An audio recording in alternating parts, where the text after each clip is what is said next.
तू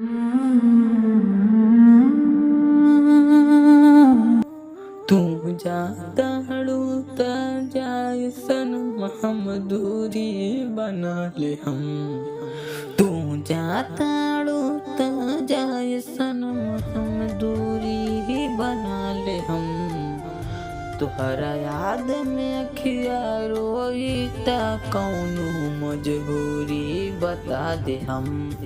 कि तुहरा याद में अखिया रोईता कौनो मजबूरी बता दे हम।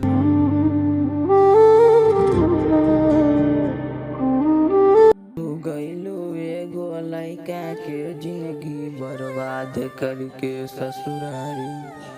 तू गइलो एगो लइका के जिंदगी बर्बाद करके ससुरारी। हो बर्बाद ए रानी कहा तारे राइटर गुलशन भाई। कि तू हो बर्बाद ए रानी कहा तारे राइटर गुलशन भाई।